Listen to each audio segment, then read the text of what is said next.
Queridos hermanos del barrio, bienvenidos a la clase de la Escuela Unical. Estoy muy feliz de poder estar en este día compartiendo esta clase. Me ven que estoy sentadito porque me es más fácil para tomar las escrituras y manipularlas. Y la clase del día de hoy lleva por título Sois los hijos del convenio, de Tercer Nefi, del 20 al 26. Esta clase particularmente viene interesante por el hecho de que en esta ocasión, cuando está Jesucristo visitando a los habitantes del continente americano, Él les enseña muchas cosas con relación al recogimiento. Y el recogimiento es, como ustedes bien saben, en la última conferencia el profeta, nuestro amado profeta también lo enseñó, lo dijo, que debe ser la cosa de más valor e interés para nosotros en este tiempo. Y para poder entender un poco más el concepto del recogimiento, me gustaría hacer un breve bosquejo de la historia del pueblo de Israel. Espero que el Espíritu del Señor me ayude como para poder hilvanar bien las ideas. El convenio comienza con Abraham. Abraham, un hombre muy especial ante los ojos del Señor,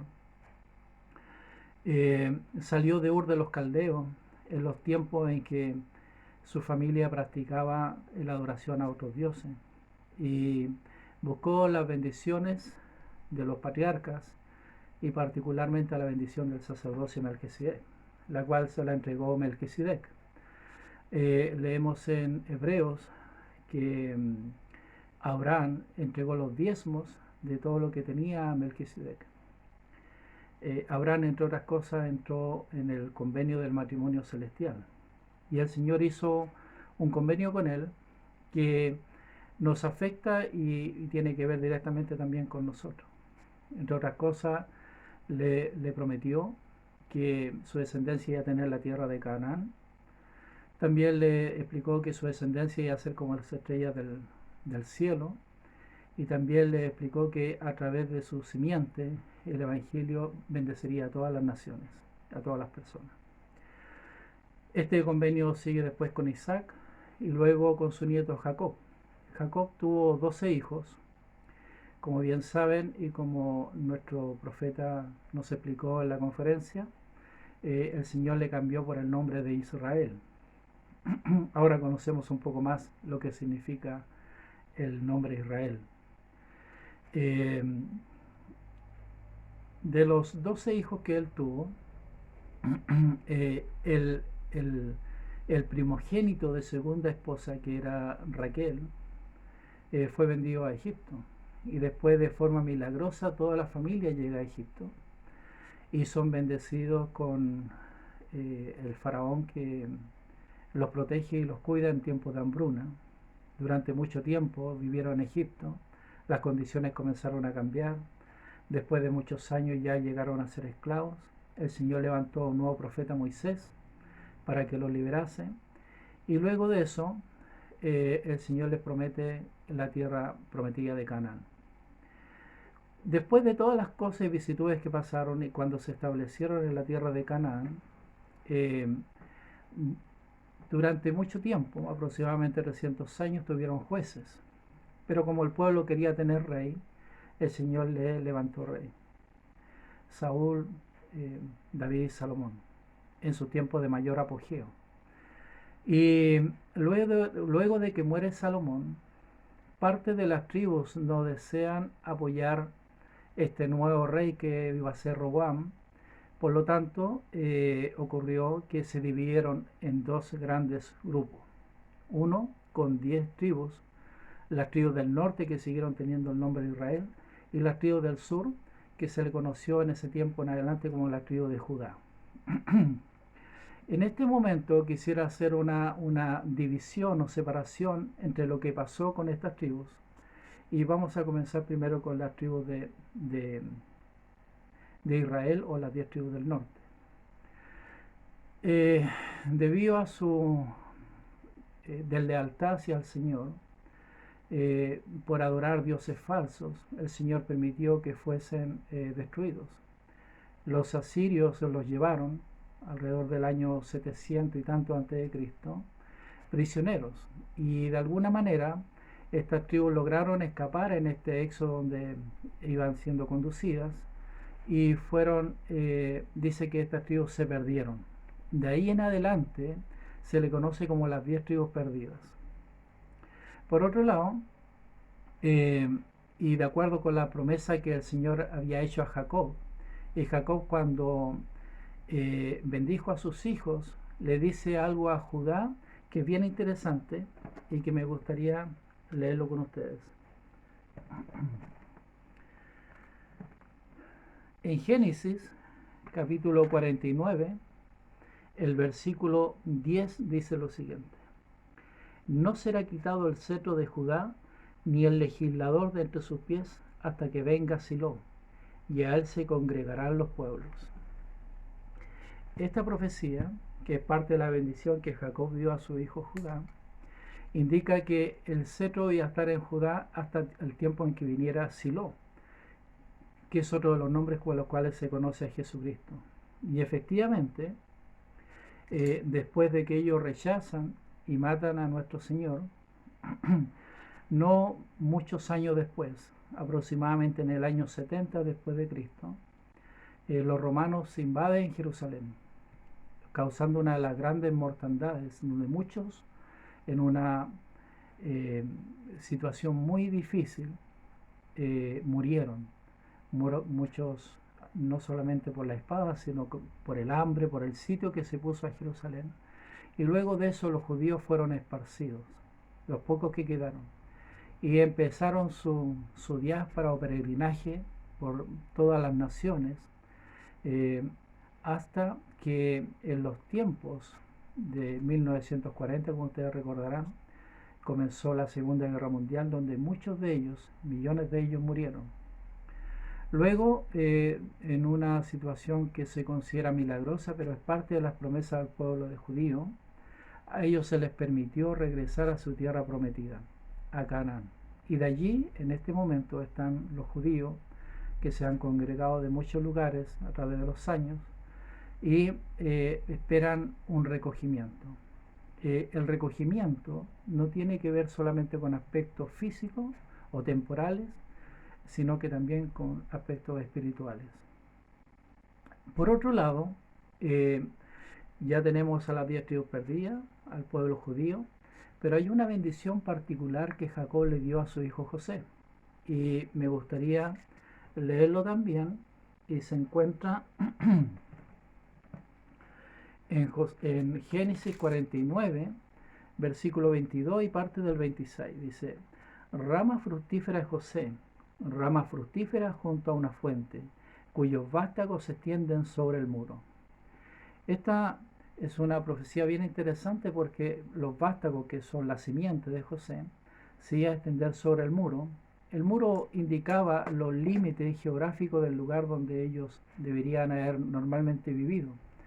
Normalmente las ciudades como Jerusalén tenían muros, y la expresión detrás del muro significaba vivir en otro lugar aparte de ahí, lejos de ahí. Y en el versículo 26 es un poco más preciso el Señor y le dice: hasta el término de los collados eternos serán sobre la cabeza de José. Entonces José iba a ser preservada su simiente. ¿Y cómo fue? Recordaremos en la historia del libro Mormón que leí, su familia eran descendientes de Manasés. Los que le acompañaron, que eran la familia de Ismael, eran descendientes de Efraín. Por lo tanto, cuando ellos llegaron a América, la descendencia de José se estableció en este lugar. Luego de que los nefitas fuesen destruidos, también todavía quedaron descendientes literales de la casa de José aquí en América. Y nosotros somos hasta cierto punto un mestizaje entre la descendencia literal y no de la casa de José. El Señor ha indicado que toda persona que acepta el Evangelio, se bautice y hace convenio con él, es adoptado en la casa de Israel. En la casa de Israel, o la descendencia de Jacob, en este caso significan algo parecido, porque vamos a leer algunos versículos que tienen que ver con esto de los cuales se refirió nuestro Señor Jesucristo. Pero el primer versículo, después de esta introducción un poco larga, disculpen, pero el primer versículo que vamos a analizar es un versículo maravilloso. Se escribió un libro con este título y quisiera compartirlo con ustedes. El versículo tercer Nefi 21:9. Y a mi querida esposa que está aquí acompañándome, va a ser como siempre mi acompañante en la lectura. Ya, tercer Nefi 21:9, porque en aquel día hará el Padre por mi causa una obra que será una obra grande y maravillosa entre ellos, y habrá entre ellos quienes no lo creerán, aun cuando un hombre se lo declare. Bien, este versículo, ¿no es cierto?, es una profecía que dice que en aquel día, los últimos tiempos, se está refiriendo, el Padre hará dice, por mi causa, una obra que será una obra grande y maravillosa entre ellos. Y habrá entre ellos quienes no lo creerán, aun cuando un hombre se lo declarare. Esta, queridos hermanos, es la época más maravillosa de la historia del hombre y su relación con Dios, en la cual se dan cumplimiento todas aquellas cosas que fueron desde los tiempos antiguos esperadas y anheladas por los profetas.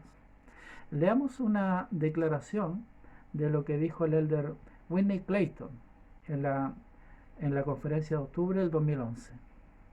Esta obra del Señor es verdad, grande y maravillosa, y va hacia adelante, esencialmente sin notarse por muchos de los líderes políticos, culturales y académicos de la humanidad.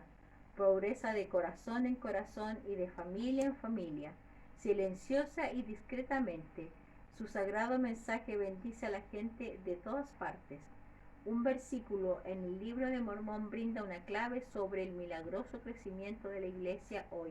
Y además te digo que vendrá el día en que el conocimiento de un Salvador se esparcirá por toda nación, tribu, lengua y pueblo. Esta obra grande y maravillosa comienza con la aparición del libro de Mormón.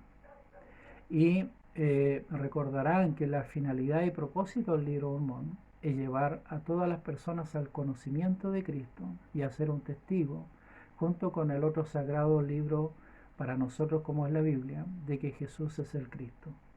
Y esta obra maravillosa dice que es una obra que avanza silenciosamente porque avanza de corazón a corazón de las personas.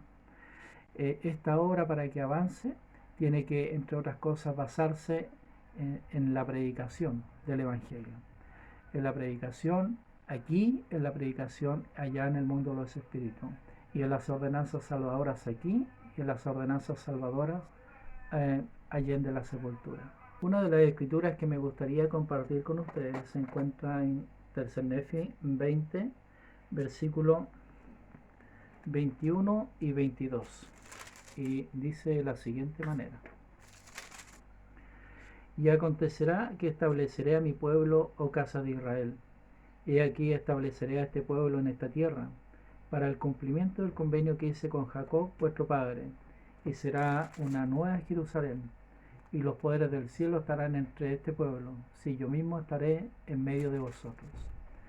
Entonces, este versículo nos enseña y nos indica que el Señor va a establecer también aquí en América una nueva Jerusalén, en la Jerusalén que conocemos, ¿no es cierto?, donde moran los judíos, y una nueva Jerusalén que el Señor ha revelado en Doctrina y Convenio su ubicación, y que también se establecerá un templo en ese lugar.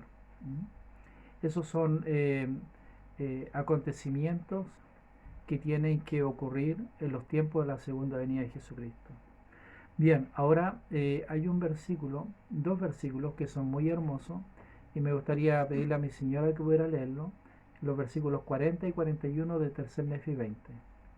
Y entonces dirán, cuán hermosos sobre las montañas son los pies del que les trae buenas nuevas, que publica la paz, que les trae gratas nuevas del bien, que publica salvación, que dice a Sión, tu Dios reina. Y entonces se oirá el pregón, apartaos, apartaos, salid de ahí, No toquéis lo que es inmundo, salid de en medio de ella, sed limpios los que lleváis los vasos del Señor. Bien, estos versículos, bueno, en primer lugar se refiere al versículo 40 de Jesucristo y también se aplica a todo misionero y a toda persona que predica el Evangelio. Cuán hermosos son sobre la montaña, son los pies del que trae buenas nuevas, que publica paz, que trae gratas nuevas del bien, que publica salvación. Y es así, toda persona que ha recibido el Evangelio considera a estas personas que le han enseñado, ¿no es cierto?, que son como ángeles que publican el Evangelio. Como nuestros jóvenes, nuestros chiquillos que están en misión el día de hoy, serán estimados y serán considerados hermosos a los ojos de aquellas personas a las cuales le prediquen el Evangelio. Y el versículo 41 dice: se oirá el pregón, apartaos, apartaos, salid de ahí. Bueno, hay una invitación, que el recogimiento también requiere que nosotros nos apartemos de las cosas de Babilonia, de las cosas del mundo. Salid de en medio de ella, sed limpios los que lleváis los vasos del Señor. Y me gusta mucho esta frase, los que lleváis los vasos del Señor. Quiero compartir un análisis un poquito de lo que significa esto, llevar los vasos del Señor. Y mi esposa va a leer una parte, ¿ya?, y yo leo la otra. Los que lleváis los vasos del Señor antiguamente tenía por lo menos dos significados, ambos relacionados con la obra del sacerdocio. El primero tiene que ver con la recuperación y la devolución a Jerusalén de varios implementos que el rey Nabucodonosor había llevado a Babilonia. Por lo tanto, al llevar de nuevo a su tierra los diversos utensilios, vasijas, tazas y otros vasos, ellos mismos tenían que estar tan limpios como los instrumentos ceremoniales que se llevaban. El segundo significado se relaciona con el primero. En el hogar se solían usar tazones e implementos similares para ritos de purificación. El apóstol Pablo, al escribirle a su joven amigo Timoteo, dijo en cuanto a estos: en una casa grande hay utensilios de oro y plata, de madera y de barro, siendo estos métodos de lavar y purificar comunes en la época del Salvador. Pero Pablo sigue diciendo: si alguno se limpia, está obviamente hablando de la indignidad personal, será instrumento, santificado, útil al Señor y dispuesto para toda buena obra. Por tanto, huye de las pasiones juveniles, sigue la justicia con los que de corazón limpio invocan al Señor. Entonces, el versículo anteriormente que habíamos leído, de ser limpios los que lleváis los vasos del Señor, tiene que ver, ¿no es cierto?, con la dignidad personal. Lo importante que es para nosotros el ser digno ante los ojos del Señor. Nosotros, ningún poseedor del sacerdocio es perfecto y tenemos muchos errores y cosas que cometemos muchas veces, pero si está en nuestro deseo, en nuestro corazón, agradar al Señor, y constantemente tratamos de arrepentirnos, cuando necesitemos de la ayuda del Señor la vamos a tener. Miren, quiero compartir esta historia, a lo mejor ustedes la han visto, es una historia bien bonita, la contó Elder Holland, ¿ya? Y me gustaría que ustedes la recordaran, o si no la han visto, la vieran conmigo.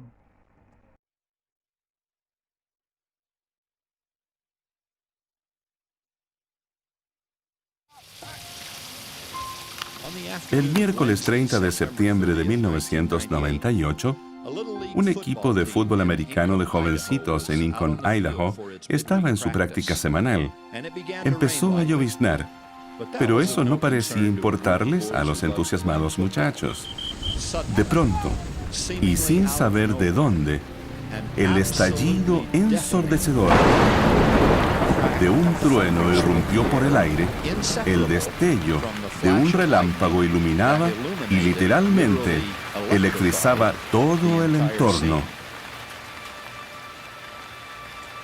Los jóvenes empezaron a correr hacia el pabellón de cemento adjunto al parque. Algunos empezaron a llorar, otros se arrodillaron a orar. Durante todo ese tiempo, A.J. Edwards seguía inmóvil en el campo. El hermano David Johnson corrió hacia el jugador. A gritos le dijo a Rex Schaffer, que era el entrenador y miembro de su barrio: no tiene pulso, tiene un paro cardíaco. Esos dos hombres, que milagrosamente sabían primeros auxilios, empezaron a darle reanimación cardiopulmonar. Mientras los hombres hacían sus labores, Bryce Reynolds, el joven entrenador de 18 años, le sostenía la cabeza. Al observar a los hermanos Johnson y Schaefer darle reanimación al herido, tuvo una fuerte impresión. Estoy seguro de que fue una revelación de los cielos, en todo el sentido de la palabra. Al sostener a ese joven diácono en sus manos, se dio cuenta de que tenía que ejercer el sacerdocio de Melquisedec, que se le había conferido hace poco. Bryce Reynolds había sido ordenado elder hacía solo 39 días.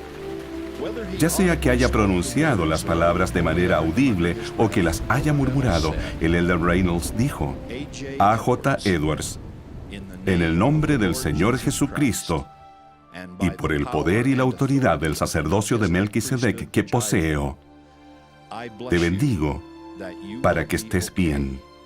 En el nombre de Jesucristo. Amén.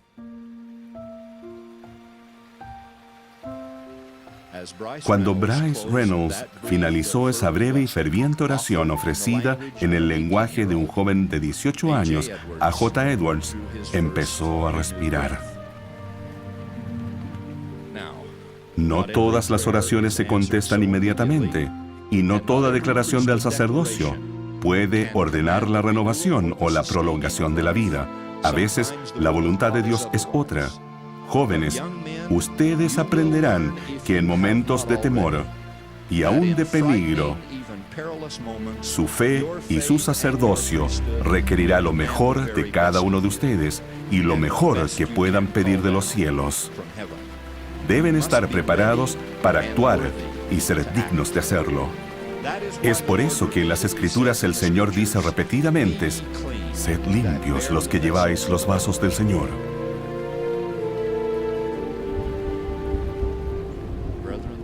Llegará el día, en realidad estoy seguro de que llegará, en que en circunstancias inesperadas o en un momento de necesidad crítica, caerá un rayo, por así decirlo, y el futuro estará en sus manos.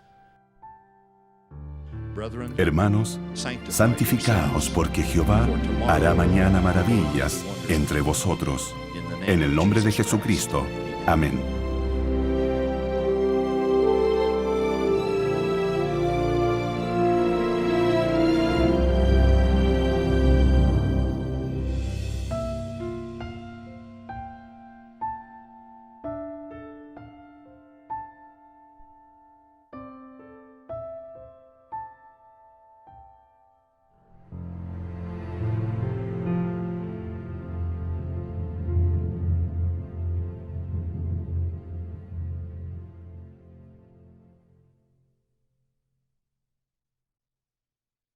Bien, espero que les haya gustado la historia. Queridos hermanos, cada cierto tiempo llegan rayos y necesitamos estar preparados. Necesitamos estar preparados por nosotros, por las personas que amamos y que muchas veces van a necesitar de nosotros. Necesitamos estar preparados por otras personas que a lo mejor su compromiso, nivel o entendimiento pueda ser menor con relación a las cosas del Evangelio. Necesitamos estar preparados para bendecir a otras personas. Esa es una de las funciones y privilegios del sacerdocio. También quisiera decirles que si hay algo en lo cual necesitemos mejorar, necesitemos arrepentirnos, el Señor es misericordioso y siempre está dispuesto a recibirnos. Sus brazos son de amor para su pueblo. Pero el Señor no necesita. El Señor necesita a su pueblo, necesita recoger a la casa de Israel, necesita que las bendiciones vayan a todas las personas. y solamente cuenta con nosotros. Tal vez no los más adecuados, ni los más aptos, ni los más capaces, pero sin duda Él espera que también participemos y hagamos lo que nos corresponde. Es una invitación, mis queridos hermanos. Bueno, sigamos entonces con la escritura.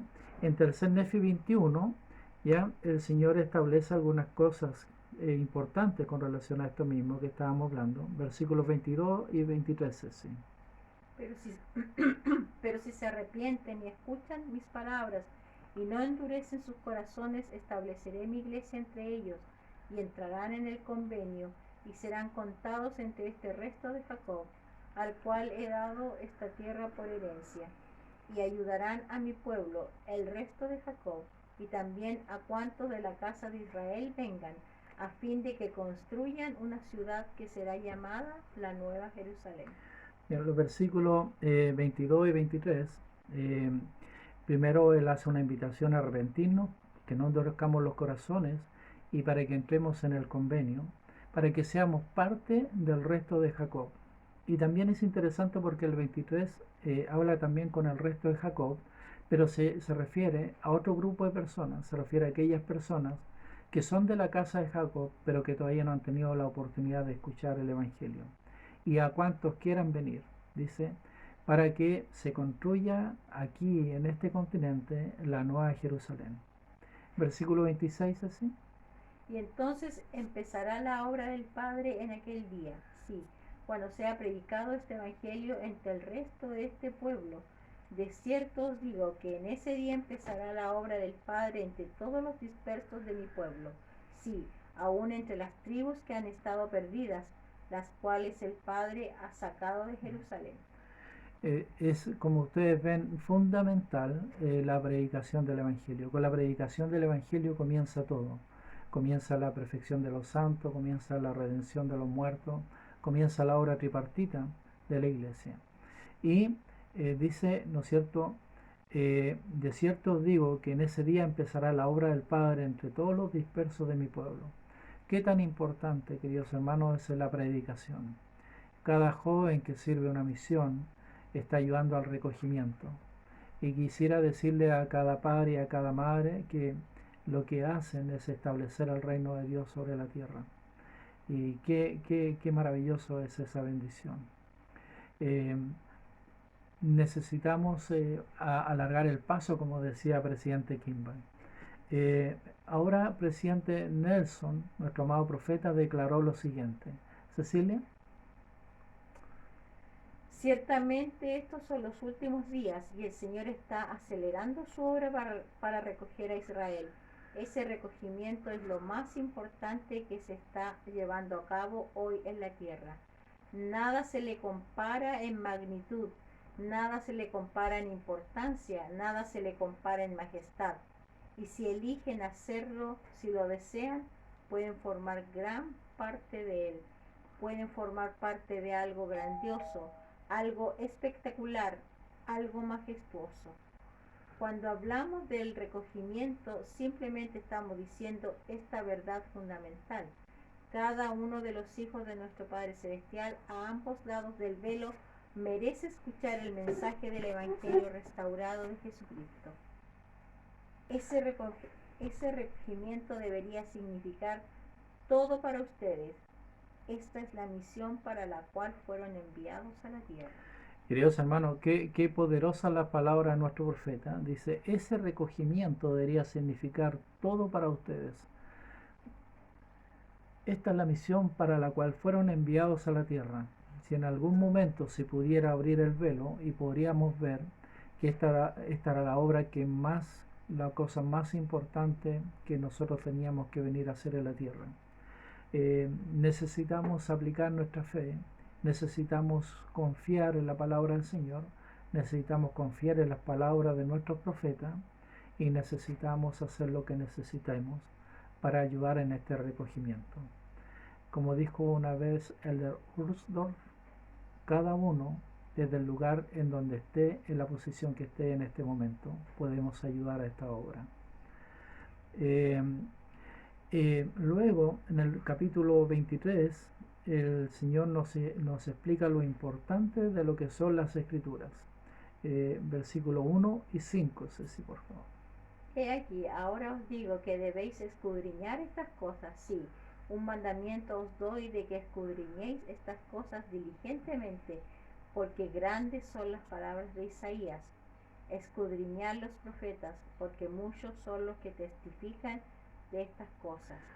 Dice, ¿no es cierto?, el versículo, que debéis escudriñar estas cosas. Un mandamiento os doy que debéis escudriñarlas diligentemente, porque grandes son las palabras de Isaías, dice él, citando a uno de los profetas. Isaías, interesante, Isaías ministró, tuvo su ministerio en Israel, en las 10 tribus del norte, en donde siempre les llamó al arrepentimiento y les dijo de que debían cambiar sus decisiones, sus deseos de su corazón, sus acciones, para acercarse al Señor. Y también Él nos advierte a nosotros en este tiempo que puede pasarnos algo similar a las tribus y lo que pasó con ellos, en la medida en que si no vivimos el Evangelio. Y el 14 dice, y aconteció que cuando Jesús hubo explicado en una todas las escrituras que ellos habían escrito, les mandó que enseñaran las cosas que Él les había explicado. Queridos hermanos, si hay algo en lo cual nosotros necesitamos mejorar grandemente es en el estudio de las Escrituras. Escudriñar, ustedes muy bien saben, es mucho más que leer. Escudriñar significa meditar en ellas, pensar en ellas, orar con relación a ellas, estudiar con relación a ellas. Me acuerdo de la invitación que nos hizo nuestro profeta, el presidente Nelson, con relación al libro de Mormón y con relación a lo que el libro de Mormón hablaba con relación a Jesucristo, y de 6 aspectos los cuales nosotros podíamos estudiar. Hay muchas cosas guardadas para los santos en la medida en que podamos escudriñar las Escrituras. La invitación siempre está allí. Si no lo hemos hecho, podemos arrepentirnos y empezar a hacerlo. Es un mandamiento de nuestro Señor, y también es una invitación para que lo hagamos. Versículo 8 y 9. Y he escrito estas cosas que son la menor parte de lo que y he escrito estas cosas que son la menor parte de lo que enseñó al pueblo, y las he escrito con objeto de que nuevamente lleguen de los gentiles a este pueblo, según las palabras de Jesús, según las palabras que Jesús ha hablado. Y cuando hayan recibido esto, que conviene que obtengan primero para probar su fe, y si sucede que creen estas cosas, entonces les serán manifestadas las cosas mayores. Y si sucede que no creen estas cosas, entonces les serán retenidas las cosas mayores para su condenación. Claro, siempre ha sido lo mismo. El Señor nos da en la medida en que nosotros estemos preparados para recibir. Y si poco o nada es lo que nosotros hacemos, poco o nada se nos entregará. El proceso de la revelación, el proceso del conocer a nuestro Señor, no solamente es algo que es algo muy íntimo y personal, que podemos ampliar a nuestra familia, pero que requiere una constancia y un deseo en nuestro corazón. Podemos orar pidiéndole al Señor que nos dé más deseo de poder escudriñar las Escrituras. Vivimos en la era del conocimiento, vivimos una era soñada por todas las generaciones antiguas, en la cual nosotros podemos llegar a tener un mayor conocimiento sobre muchas cosas, solamente a un clic muchas veces. Y sin embargo, es en este tiempo en donde muchas otras cosas parecen llamar tanto nuestra atención que muchas veces olvidamos la fuente a la cual debemos acudir, que son las Escrituras mismas. Queridos hermanos, en 3 Nefi 24, versículos 2 y 3. ¿Y quién podrá soportar el día de su venida?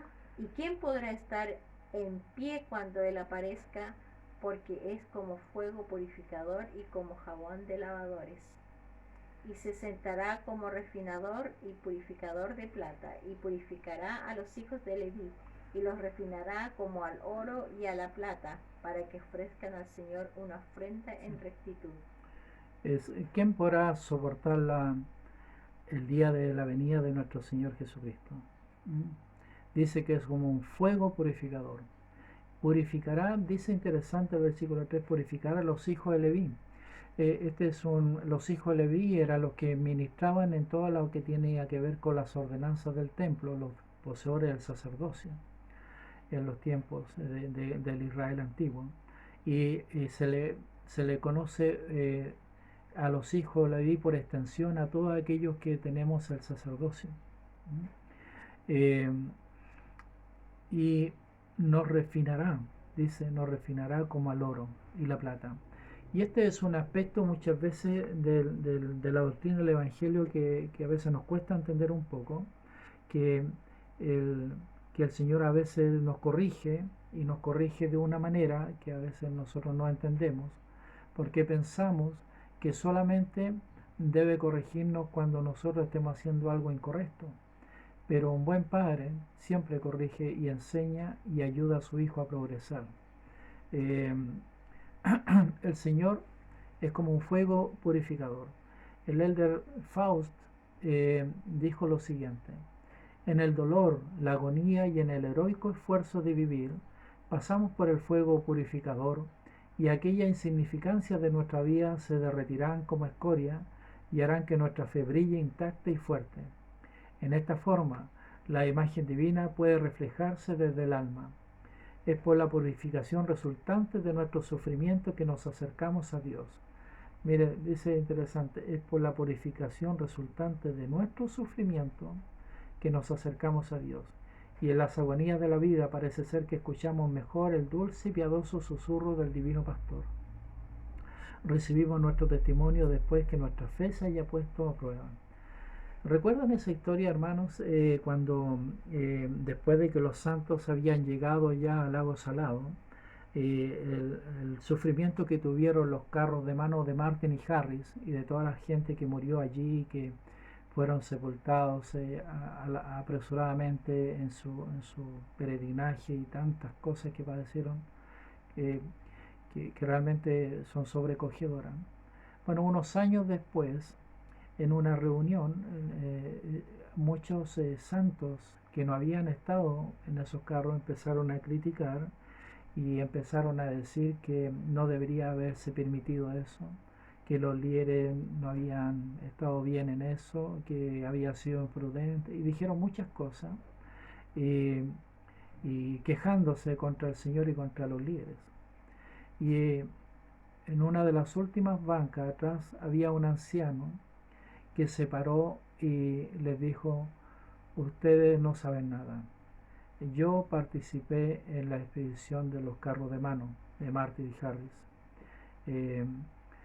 Yo sé lo que significa el sufrimiento porque tuve que pasarlo.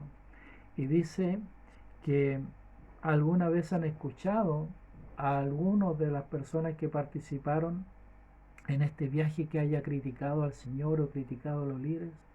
Nunca nadie lo hizo, porque todos aprendimos a conocer al Señor en ese momento y aprendimos lo que significa a través del sufrimiento tener un testimonio.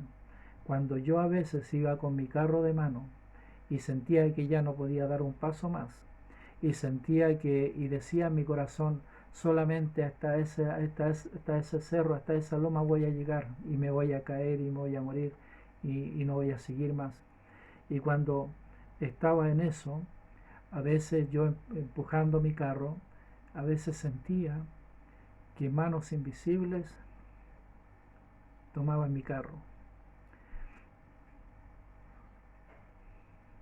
Y con lágrimas en los ojos miraba hacia atrás y no veía a nadie. Pero yo sabía que estaban los ángeles del Señor. Ninguno de ellos nunca criticó, porque fue la manera en que aprendieron a conocer al Señor. Y él dijo: nunca, nunca tomaría la decisión de no haber hecho ese viaje, porque gracias a ese viaje y al sufrimiento que pasamos, realmente aprendí a conocer a mi Señor. Qué hermosa historia, ¿no es cierto? Sobre lo que a veces el sufrimiento nos trae en la medida en que nosotros nos acerquemos más al Señor, porque el sufrimiento nos aleja o nos acerca al Señor, y al acercarnos con humildad podremos llegar a conocerle mejor. Bueno, tercer Nefi 24:7. Cecilia, por favor. Aún desde los días de vuestros padres os habéis apartado de mis ordenanzas y no las habéis guardado. Volveos a mí y yo me volveré a vosotros, dice el Señor de los ejércitos. Mas vosotros decid, ¿en qué hemos de volvernos? Es interesante que todos estos versículos que el Señor está hablando, todo esto que Él está enseñando al pueblo de Israel, termina, ¿no es cierto?, con lo siguiente: volveos a mí y yo me volveré a vosotros. Es interesante porque no es que el Señor tenga que volverse a nosotros para que nosotros nos volvamos a Él. Como a veces he escuchado con tristeza a algunas personas decir: cuando yo sienta que el Señor me llama, ahí voy a ir. Cuando yo sienta que el Señor me está diciendo que yo tengo que volver a la iglesia, voy a volver a la iglesia. No funciona así, hermanos. El Señor dice: volveos a mí y yo me volveré a vosotros. ¿Quiénes somos nosotros para poner condiciones al Señor? ¿Acaso nos creemos superiores a Él para decir: cuando tú vengas a mí, ahí yo voy a ir a ti? Entonces es algo de lo cual necesitamos meditar. Y después preguntamos: ¿en qué hemos de volvernos? ¿En qué hemos de cambiar? ¿En qué hemos de mejorar? Y el Señor le revela, ¿no es cierto?, algo interesante. Sin embargo, quisiera citar lo que dijo el elder Hallström, Donald Hallström, de la presidencia de los 70 en la conferencia de abril del 2010. Cecilia. Si sienten que alguien ha sido injusto con ustedes, un familiar, un amigo, otro miembro de la iglesia, un líder de la iglesia, un compañero de trabajo, o que algo lo ha sido, el fallecimiento de un ser querido, problemas de salud, un revés económico, el abuso, las adicciones, ocúpense del asunto directamente y con toda la fuerza que tengan. Perseveren en su camino. El darse por vencido no es una opción. Y sin demora vuelvan al Señor. Ejerciten toda la fe que tengan en Él. Permítanle compartir su carga. Permitan que su gracia aligere su carga. Bien. Perseverar en nuestro camino. Y luego de todas estas cosas, el Señor le enseña una ley a los nefitas que también ha sido ratificada en nuestros tiempos. Miren, fíjese qué interesante. Vamos a leer en tercer Nefi, versículos 8 y 9. Cecilia. Robará el hombre a Dios, mas vosotros me habéis robado. Pero decís, ¿en qué te hemos robado? En los diezmos y en las ofrendas. Maldito soy con maldición, porque vosotros, toda esta nación, me habéis robado. Bien, es interesante que el Señor, cuando está hablando acerca del recogimiento y de las bendiciones, ¿no es cierto?, enseñara la ley del diezmo.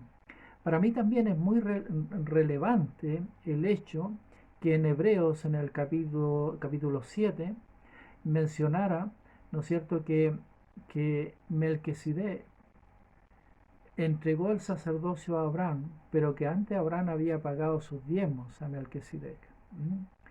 Esto no tiene que ver con dinero en sí, ¿ya? Sino que tiene que ver con quién es nuestro Dios, a quién amamos más, quién está primero en nuestras preferencias, en quién depositamos nuestra fe. ¿Es en el Señor o es en el dinero y en lo que significa eso? El versículo 9 dice: malditos sois con maldición.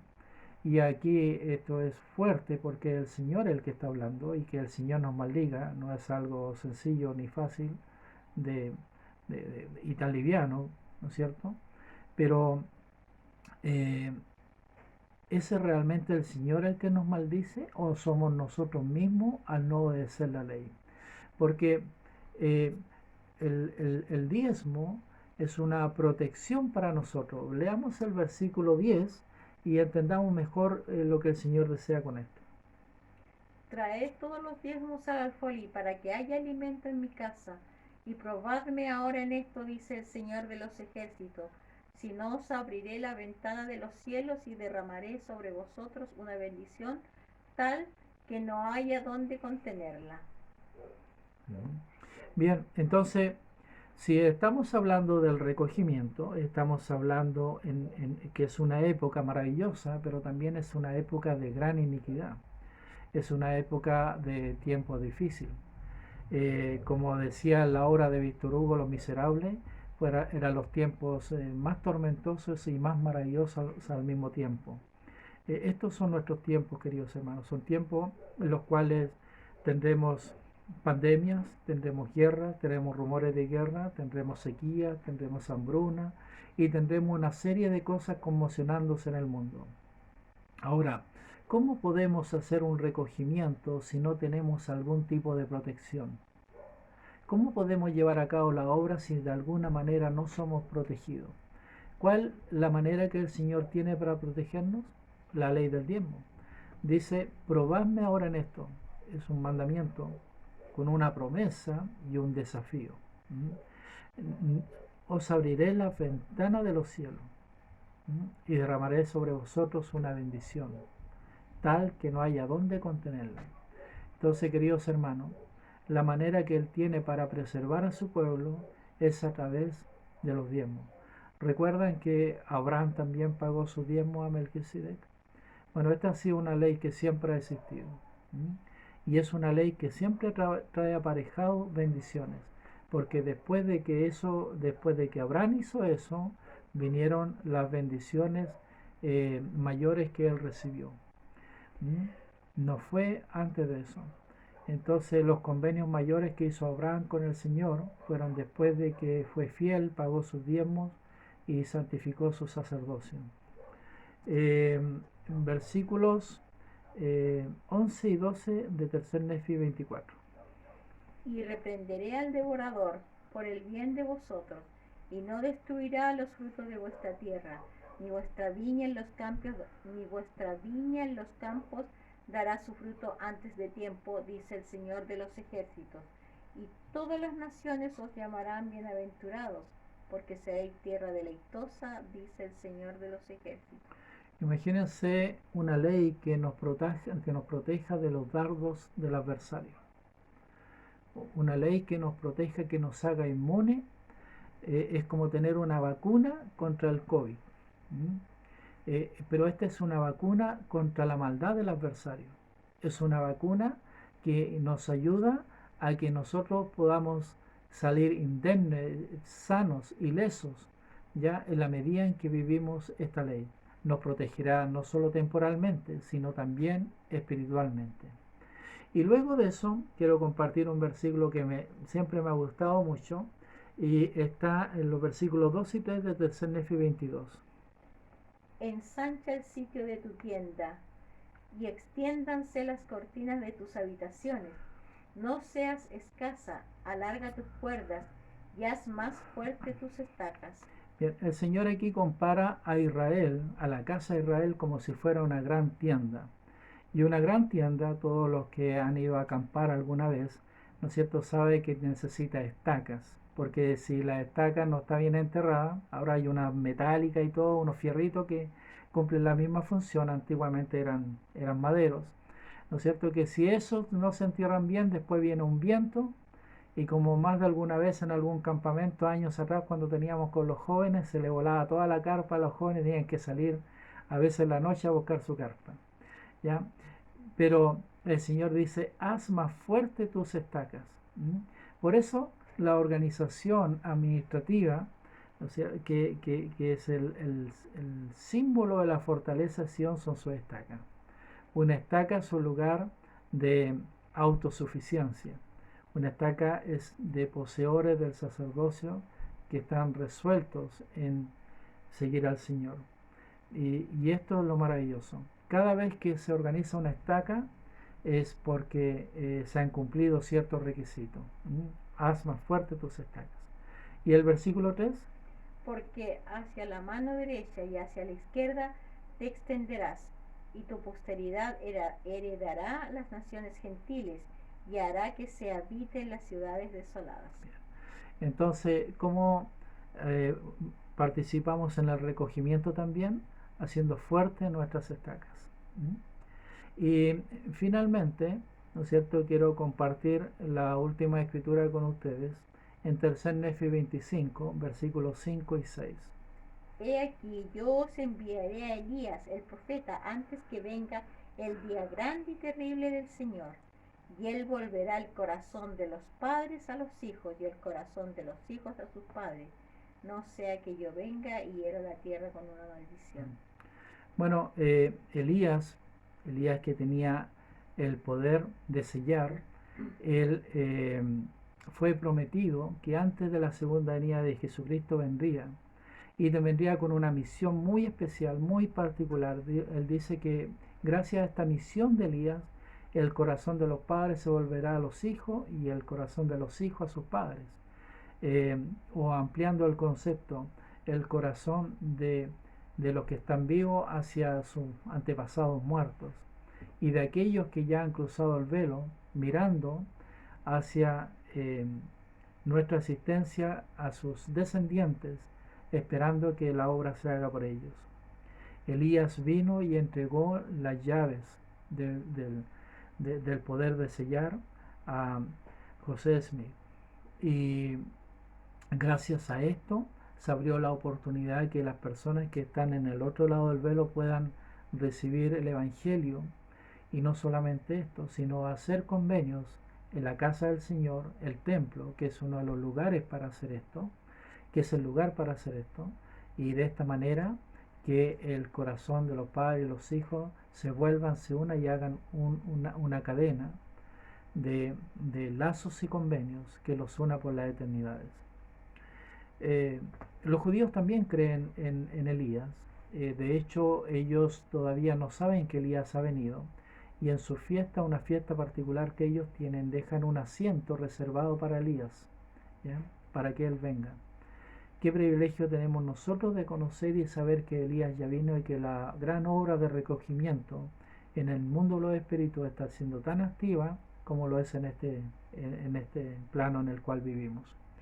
Queridos hermanos, un placer haber compartido esta clase con ustedes. Quiero dar mi testimonio, que todo fiel poseedor del sacerdocio y toda fiel hermana, al salir de esta tierra, va al mundo de los espíritus, y en este lugar participa en la edificación del reino del recogimiento, en hacer todas las cosas necesarias para la segunda venida de nuestro Señor, tanto allá como los que estamos acá. Al fin y al cabo, todas las cosas son unas para el Señor, y estamos en la palma de sus manos. Somos su pueblo, somos el pueblo del convenio, somos un pueblo privilegiado, pero un pueblo con responsabilidades ante el Señor. Que el Señor nos bendiga para que no solamente nuestro conocimiento nos ayude para entender mejor la doctrina del Evangelio, sino que nuestro deseo de nuestro corazón pueda permitirnos mantenernos fieles. Y si por ese motivo hay algo que necesitemos mejorar, también podemos hacerlo. Están nuestros obispos y nuestros líderes, y ellos están como el Señor, con los brazos abiertos para darnos la invitación a que cambiemos, a que juntos ayudemos en el recogimiento. Esta es la obra más importante de este tiempo, y podamos unirnos al profeta en nuestros esfuerzos para llevarla a cabo. Que el Señor nos bendiga, que tengan un buen día de reposo. En el nombre de Jesucristo. Amén. Amén.